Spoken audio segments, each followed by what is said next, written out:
जैसे ही राम मंदिर का आंदोलन शुरू हुआ, अर्थव्यवस्था के अंदर भी नया परिवर्तन शुरू हुआ। 90 से 92 का ही दौर है अर्थव्यवस्था में भी बदलाव का, भारत की अर्थव्यवस्था के खुलने का। यही वो दौर है जिस समय विवादित ढांचा भी गिरा और नेहरूवियन मॉडल भी समाप्त हुआ। यही वो दौर था जब खुदाई हुई और 70 खंबे निकले थे, जहां से साबित हो गया था कि श्री राम लला विराजमान के पास ही वो मंदिर है। 2019 में जब जजमेंट आया तो तब 1 बिलियन था, जब खंबे निकले तो फॉरेन एक्सचेंज रिजर्व 100 बिलियन था, अब मोदी जी के नेतृत्व में 500 बिलियन पहुंच गया। अब जब राम मंदिर बनने जा रहा है तो हम 5वीं बड़ी अर्थव्यवस्था है, चौथे बड़े स्टॉक एक्सचेंज है, तीसरे बड़े ऑटोमोबाइल मैन्युफैक्चरर हैं, दूसरे बड़े मोबाइल के मैन्युफैक्चरर हैं, इंफ्रास्ट्रक्चर में इन्वेस्ट करने वाले हम नंबर 1 के देश हैं। 91 की दिवाली थी, एक वो भी दिवाली थी जब उजड़ा हुआ गुलशन था, रोता हुआ माली था। एक ये भी दिवाली है जब महका हुआ गुलशन है और ज्योत निराली है। एक वो भी दिवाली थी, एक ये भी दिवाली। स्वप्न देखा था कभी वो आज हर धड़कन में है, एक नया भारत बनाने का इरादा मन में है और बढ़ रहे हैं हम प्रगति की ओर उस रफ्तार से, कर रहा है विश्व भी हमको नमन उस पार से। यह भी एक सत्य है कि आज विश्व की अर्थव्यवस्था वैश्विक है।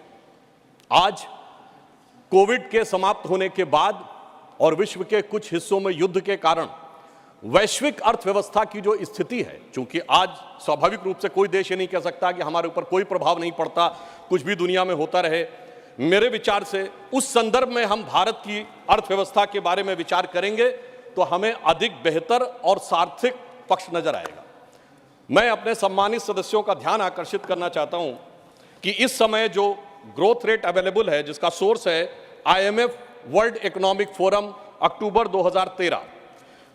मैं छोटे मोटे देशों की बात नहीं कर रहा हूं, सामान्य देशों की बात नहीं कर रहा हूं। अमेरिका की 1.5 है %, European union 1.2, Germany 0.9, France 1.3, Italy 1.7, Spain 1.7, Japan 1, England 0.6, Canada 1.6 और अदर एडवांस कंट्रीज 2.2 और इसमें भारत 6.3।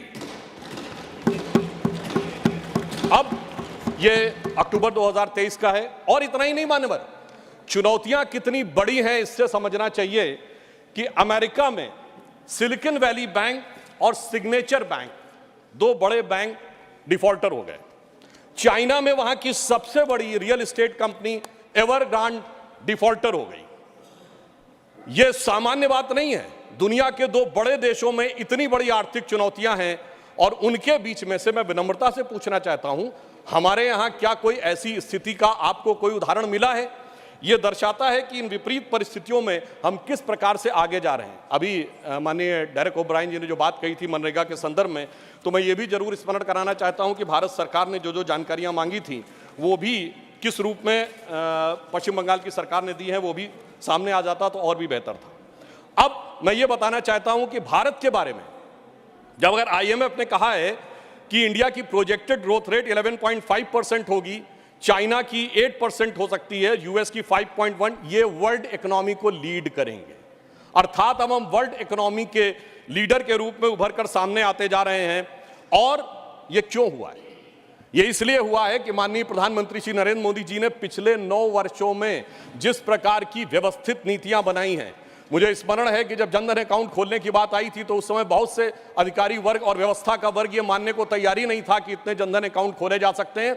आज 50 करोड़ से अधिक जनधन अकाउंट हैं और जिसमें सिर्फ धनवान लोगों के नहीं हैं, सामान्य लोगों के भी अकाउंट हैं, जिसमें डिपॉजिट अगर देखा जाए तो 51.5% ऑफ द फाइनेंशियल सेविंग है, PF में 26% की फाइनेंशियल सेविंग है, इंश्योरेंस में 17% की फाइनेंशियल सेविंग है। अर्थात हमारा 94.8% सेविंग बिल्कुल सेफ सेक्टर में है। इस बात पे मुझे याद आता है मान्यवर, 2013 में मैं अमेरिका के दौरे पे गया था। तत्कालीन भाजपा के राष्ट्रीय अध्यक्ष और वर्तमान रक्षा मंत्री राजनाथ सिंह जी के नेतृत्व में एक प्रतिनिधिमंडल में भारत को लेकर एक बड़ा ग्लूमी एटमॉस्फेयर था। वहां पे लोग कहते थे the success story of India is over, मगर हम लोगों ने उन्हें आश्वस्त किया था the success story of India is not over, success story of India is waiting for Modi ji to come into power. और आज अगर हम देखें तो वो साफ दिखाई पड़ रहा है। और मैं ये भी बताना चाहता हूं कि ये केवल ऐसे नहीं हो रहा है। यदि हम इन आंकड़ों को गंभीरता से देखें तो पिछले समय के मुकाबले में अगर हमारे एक्टिव मोबाइल कनेक्शन जो पहले 93 करोड़ थे वो अब 110 करोड़ हुए हैं, तो मानी हुई बात है, इसमें बढ़ोतरी हुई है। अब यहां पर महत्वपूर्ण बात क्या है, पहले हम मोबाइल हैंडसेट का इंपोर्ट 78% करते थे मोबाइल हैंडसेट का, अब 4% करते हैं। तो क्या ऐसा तो नहीं है कि अगर हम 4%, इसका मतलब हमारी कितनी इसमें फॉरेन की वैल्यू बची है। मोबाइल फोन एक्सपोर्ट में हम पहले 1500 करोड़ के आसपास थे, आज 90,000 करोड़ रुपए के आसपास हैं। अगर हम नंबर ऑफ ऑटोमोबाइल सेल देखें तो मैं ये भी विनम्रता से ध्यान दिलाना चाहता हूं, अब ये सर्वेक्षण भारत सरकार का नहीं है कि ऑटोमोबाइल मैन्युफैक्चरिंग में, ऑटोमोबाइल की होल्डिंग में हम दुनिया के तीसरे नंबर के देश बने हैं। 7.5 करोड़ परिवार भारत में ऐसे हैं जिनके पास कोई ना कोई एक ऑटोमोबाइल जरूर है, चाहे 2 व्हीलर हो या 4 व्हीलर हो। तो मानी बात है, वो 7.5 करोड़ कोई धनाढ्य करोड़पति अरबपति नहीं है। ये इक्विटेबल डिस्ट्रीब्यूशन ऑफ वेल्थ का जो प्रयास प्रधानमंत्री मोदी जी के नेतृत्व में हुआ है, ये उसका प्रमाण है। अब मैं ये भी बता देना चाहता हूं कि पहली बार ऐसा हुआ है कि एशिया की इकोनॉमी कौन राइज करेगा, इसके बारे में यह कहा जा रहा है कि अब वो चाइना से शिफ्ट होकर भारत एशिया की इकोनॉमी का इंजन बन के उभरेगा। मैं एक और डाटा अभी बता देना चाहता हूं कि जो हमारे कंज्यूमर एसोसिएशन है उसने आंकड़ा दिया कि वर्तमान दीपावली का जो फेस्टिव सीजन गुजरा है और छठ का मिलाकर 4 लाख करोड़ रुपए की स्पेंडिंग हुई है, जिसमें छोटे सामान खरीदने से लेके, घरेलू सामान खरीदने से लेके, बर्तन, सोना चांदी, सारी चीजों में अगर 4 लाख करोड़ रुपए की स्पेंडिंग भारत की जनता ने की है, तो कहीं ना कहीं ये अंधकार से निकलते हुए दीपावली के समान एक नई ज्योति के साथ भारत की अर्थव्यवस्था को ले जाने का एक संकेत भी दिखाता है।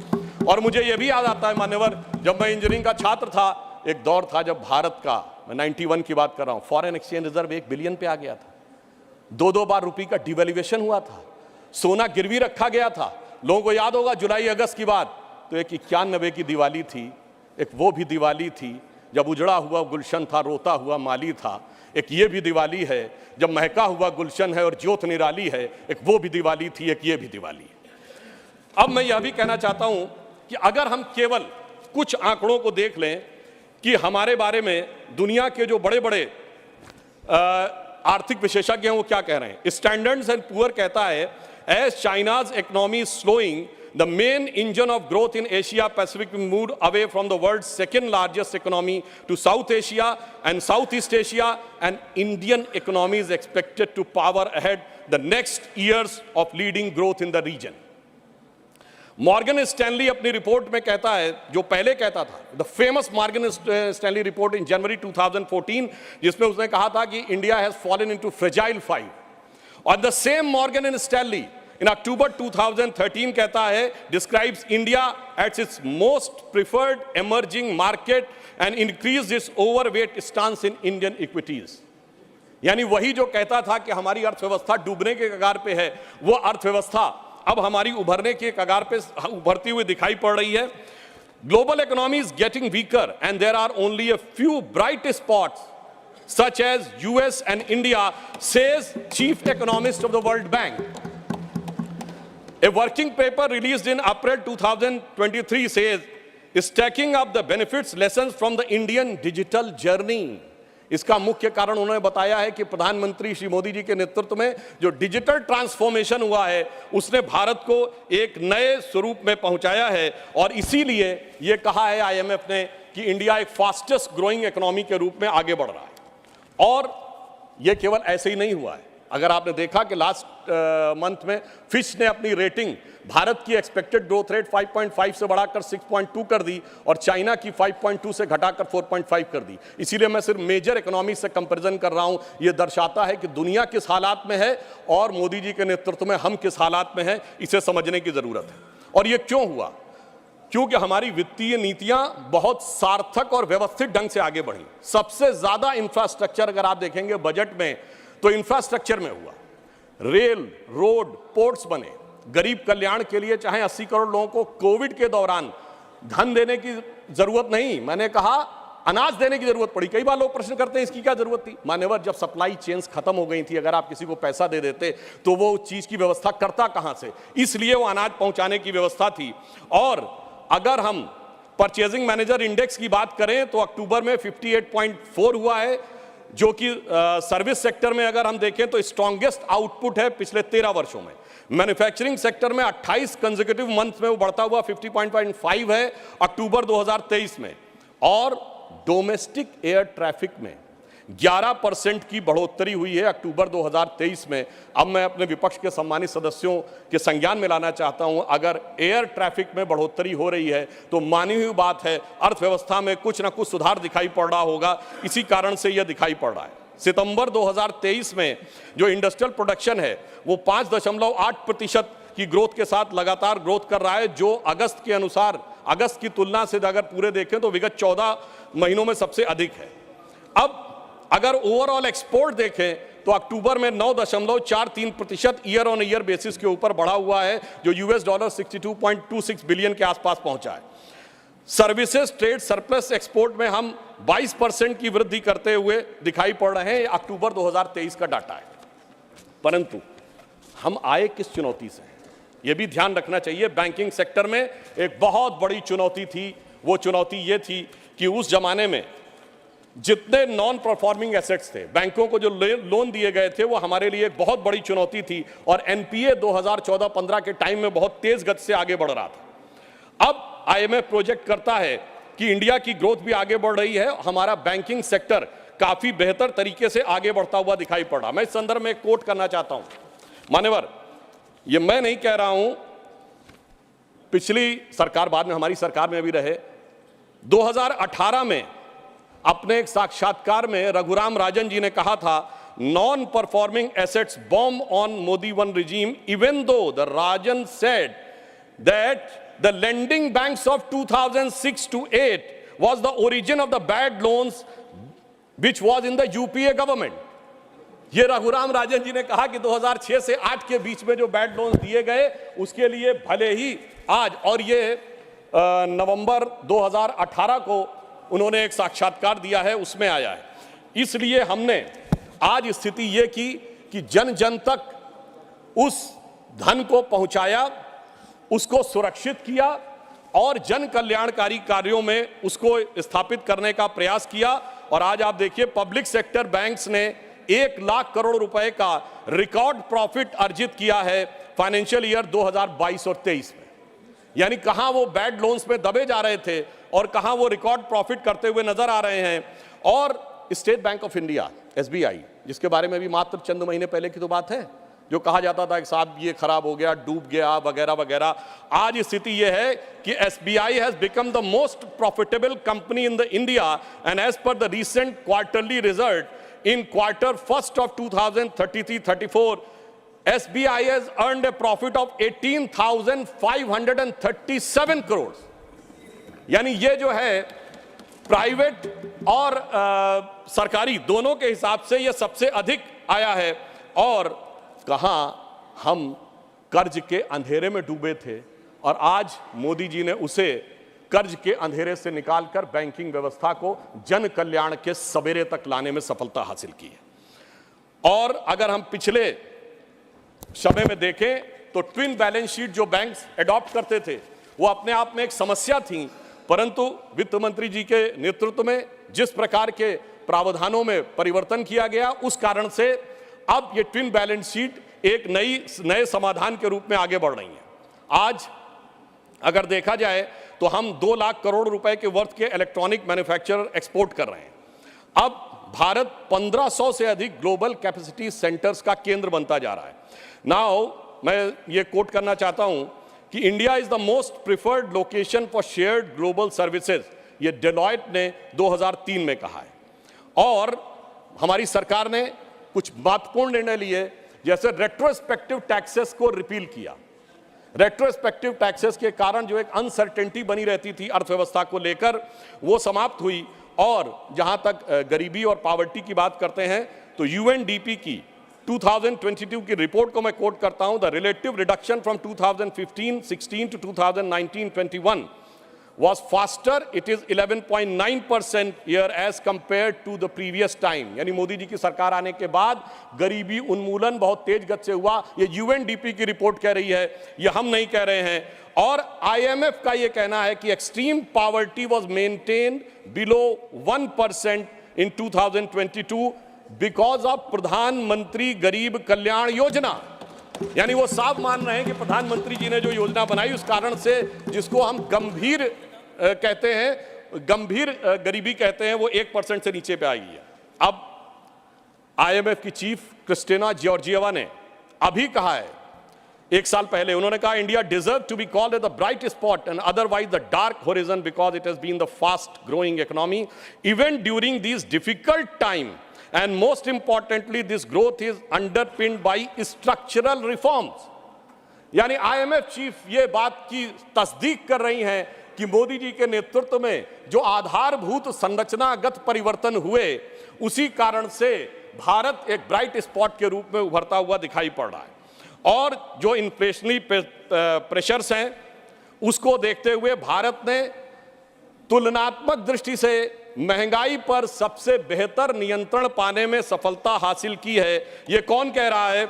ये कह रहे हैं mister Noel Quinn, who is a group chief executive of the HSBC, और ये उन्होंने 2022 में कहा। मैंने इसीलिए सिर्फ वो बातें कोट करने का प्रयास किया जिनके की द्वारा ये समझा जा सके कि किस प्रकार से अर्थव्यवस्था की इन चुनौतियों में हम क्रमशः आगे बढ़ रहे हैं। और मैं यह भी एक बात बताना चाहूंगा कि भारत की अर्थव्यवस्था अपने आप में किस प्रकार से आगे बढ़ रही है। मैं एक कोट करना चाहता हूं, एक नोबेल प्राइज विनर हैं, स्टैनफोर्ड यूनिवर्सिटी के professor, his name is Michael Spence, जिन्होंने 2022 में कहा, quote, the global economy is undergoing a regime change today. India is outstanding performer now. It's a powerhouse of digital and life science realms. It is thriving digital ecosystem, and India is instead a digital system replacing existing retail systems. Entrepreneurs, companies, and are building solution to integrate existing and sometimes very small retail business into a digitally enabled supply chains, making them more effective. अर्थात विश्व का जो आधुनिक supply chain व्यवस्था है, जो आधुनिक infrastructure है, उसको मोदी जी के नेतृत्व में जो डिजिटल ट्रांसफॉर्मेशन हुआ है उसने एक बड़ा परिवर्तन लाने की स्थिति बनाई है। अब मैं यहां पर यह कहना चाहता हूं कि वर्तमान समय में यदि हम देखें तो हमने उस जिम्मेदारी का निर्वाह किया है कि गरीब के पास जरूरत पड़ने पे जीवन की आवश्यकताएं भी रहीं, विकास के नए सोपान भी बनते रहे, रेलवेज का मॉडर्नाइजेशन हो, 90% से अधिक इलेक्ट्रिफिकेशन हो गया हो, 70 से अधिक एयरपोर्ट बन गए हो, भारत चीन सीमा के ऊपर हैवी इंफ्रास्ट्रक्चर का निर्माण हो, वो भी किया है, कोविड वैक्सीन भी सबके लिए उपलब्ध कराया है। और इसके बावजूद आज पहली बार ऐसा मौका है जब G20 और G7 कंट्रीज में हम दुनिया में सबसे बेहतर स्थिति में नजर आ रहे हैं। मुझे लगता है कम से कम ईमानदारी से इस बात को समझने का प्रयास करना चाहिए। परंतु ये जानते हैं क्यों हुआ है? कारण यह है कि प्रधानमंत्री श्री नरेंद्र मोदी जी इस बात को भली भांति उन्होंने समझा कि उनका धन को किस मार्ग से व्यय करना चाहिए। मैं कोट करता हूं, हमारे धर्मशास्त्रों में कहा गया है, धनात् धर्मः तथा सुखम। धन वही सुख का कारक होता है जो धर्म के मार्ग से व्यय होता है। यानी जो जिसका धर्म है उसको सही दिशा में, गरीब के लिए, विकास के लिए। मगर क्या बताएं मान्यवर, जो लोग धर्म के समूल नाश का संकल्प लेते हो उनके लिए जो संपत्ति है वो भी विपत्ति बन जाती है और वो सुख कारक बनने के रास्ते पर नहीं चल पाती है। परंतु मैं कहना चाहूंगा कि मोदी जी के नेतृत्व में उन्होंने जैसी युक्ति बनाई है उस कारण से जो आर्थिक विपत्ति थी वो अब संपत्ति की तरफ बढ़ती हुई नजर आ रही है। अब यहां पर मैं एक और बात भी कहना चाहूंगा मान्यवर, कई बार लोग ये कहते हैं कि साहब आप लोग आर्थिक विषय की बात करते हैं, मगर मैं ध्यान दिलाना चाहूंगा कई बार आर्थिक विषयों की बात करते करते लोग किसी दूसरे विषय पे चले जाते थे। मैं ये याद दिलाना चाहता हूं कि एक दौर था मान्यवर जब भारत की अर्थव्यवस्था का मजाक उड़ाया जाता था। क्या कहा जाता था? ये 2% से ऊपर कभी ग्रो ही नहीं कर सकते। इसको कहा जाता this is the Hindu growth rate. ये कह के हमारा मजाक उड़ाया जाता था कि ये कभी 2% से ऊपर ग्रो नहीं कर सकते मान्यवर। मगर जब से हम लोग आए हैं, यानी जो लोग कहते हैं कि उन्हें हिंदू ग्रोथ रेट ज्यादा अच्छी लगती थी, अब ये 7.8% की हिंदुत्व की ग्रोथ रेट है, क्योंकि अब वो लोग आए हैं जो हिंदुत्व में विश्वास करते हैं। और मैं ये भी एक याद दिलाना चाहता हूं, इसे कोई संयोग माने या दैव योग माने, मान्यवर जब भारत स्वतंत्र हुआ इस बार की दीपावली के लिए मैं एक और बात भी कहना चाहूंगा, एक नया परिवर्तन भारत का जानते कैसे आया? ये सब कुछ जनता के सहयोग, समर्थन और मोदी जी की युक्ति के साथ तो हो ही रहा है, एक नया स्वरूप भी भारत का उभर रहा है। वो क्या है? जब मान्यवर देश आजाद हुआ तो उस समय भारत की अर्थव्यवस्था पे ताला लगा हुआ था। हमारे तुरंत विपक्षी लोग कहते साहब कुछ था नहीं, बहुत कुछ हम कर नहीं सकते थे। और जब ताला खुला उस समय श्री राम लला विराजमान भी ताले में ही थे। जैसे ही राम मंदिर का आंदोलन शुरू हुआ, अर्थव्यवस्था के अंदर भी नया परिवर्तन शुरू हुआ। 90 से 92 का ही दौर है अर्थव्यवस्था में भी बदलाव का, भारत की अर्थव्यवस्था के खुलने का, भारत की राजनीति की व्यवस्था के भी बदलने का। और यही वो दौर है जिस समय विवादित ढांचा भी गिरा और नेहरूवियन मॉडल भी समाप्त हुआ। यानी अगर आप देखें तो वो दौर था जब फॉरेन एक्सचेंज रिजर्व भी 1 बिलियन पे था। परंतु मैं ये याद दिलाना चाहता हूं, कुछ लोग लगेगा ये तुलना है क्या, तो मैं ये भी याद दिलाना चाहता हूं, उसके बाद एक बड़ा दौर आया जब 2003-4 में, आप याद करिए, हम करंट अकाउंट सरप्लस कंट्री बने। 2003-4 के चौथे क्वार्टर में हम सबसे तेजी से बढ़ने वाली अर्थव्यवस्था हुई और इंडिया सक्सेस स्टोरी 2003-4 में कही जाने लगी। यही वो दौर था जब खुदाई हुई और 70 खंबे निकले थे, जहां से साबित हो गया था कि श्री राम लला विराजमान के पास ही वो मंदिर है। अब आप आइए साहब, उसके बाद 2019 में जब जजमेंट आया तो तब 1 बिलियन था, जब खंबे निकले तो फॉरेन एक्सचेंज रिजर्व 100 बिलियन था, अब मोदी जी के नेतृत्व में 500 बिलियन पहुंच गया। और इतना ही नहीं मान्यवर, अब जब राम मंदिर बनने जा रहा है तो हम 5वीं बड़ी अर्थव्यवस्था है, चौथे बड़े स्टॉक एक्सचेंज है, तीसरे बड़े ऑटोमोबाइल मैन्युफैक्चरर हैं, दूसरे बड़े मोबाइल के मैन्युफैक्चरर हैं, इंफ्रास्ट्रक्चर में इन्वेस्ट करने वाले हम नंबर 1 के देश हैं और चांद के छूते कोने को छूने वाले देश भी बन गए। और अब अगर आप देखें तो हम G20 में सबसे ऊपर बढ़ते चले जा रहे हैं। ये कह के मैं सिर्फ ये बताना चाहता हूं, कुछ ऐसे संयोग होते हैं जिनको देखने के लिए एक अलग दृष्टि चाहिए, जिसके लिए रामचरितमानस में एक चौपाई है कि सुमति कुमति सबके उर रही, यानी अच्छी मति और बुरी मति सबके मन में रहती है।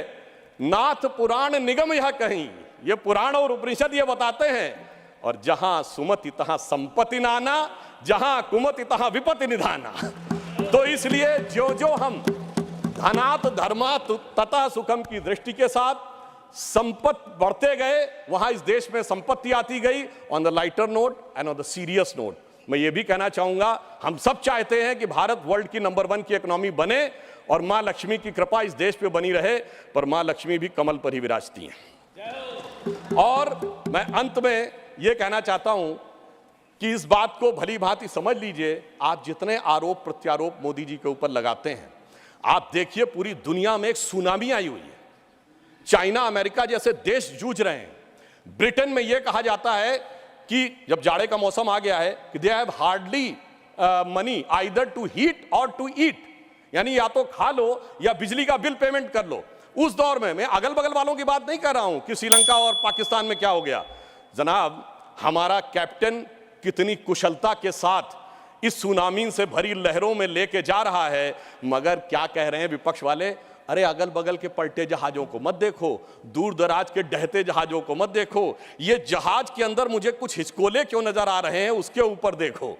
तो मैं उनके लिए कहना चाहूंगा अपनी सरकार की तरफ से, और देखिए ये भी एक संयोग है, जब मैंने राम मंदिर की बात कही, संयोग से इस समय हमारी वित्त मंत्री जी के नाम में भी सीता भी है, रमण भी है और निर्मल भी है, यानी नई दिशा में आगे बढ़ रहे हैं। तो हम मोदी जी की तरफ से आपको एक लाइन कहना चाहेंगे अर्थव्यवस्था पे, जो आप लोग कहते हैं कि हमें इल्ज़ाम मत दीजिए, बहुत अफसोस होता है। हमें इल्ज़ाम मत दीजिए, बहुत अफसोस होता है। बड़ी तरकीब से कश्ती यहाँ तक लेके आए हैं, बदल देते हैं हम दरिया की लहरें अपनी हिम्मत से, आंधियों में भी अक्सर चिराग हमने जलाए। और फिर मैं एक बिंदु और कहकर, एक पंक्ति और कह के बात को समाप्त करता हूं। G20 में जो लोगों ने देखा उससे बहुत साफ दिखाई पड़ रहा है कि अब हमारे साथी समझ पाए न समझ पाए, भारत की जनता उसे समझ रही है और वो उत्तरोत्तर उस दिशा में आगे आ रही है जो नए भारत का स्वप्न मोदी जी के नेतृत्व में साकार होता दिख रहा है। तो मैं ये कहता हूं कि स्वप्न देखा था कभी, वो आज हर धड़कन में है। हम अर्थव्यवस्था के जो स्वरूप में जा रहे हैं, स्वप्न देखा था कभी वो आज हर धड़कन में है, एक नया भारत बनाने का इरादा मन में है और बढ़ रहे हैं हम प्रगति की ओर उस रफ्तार से कर रहा है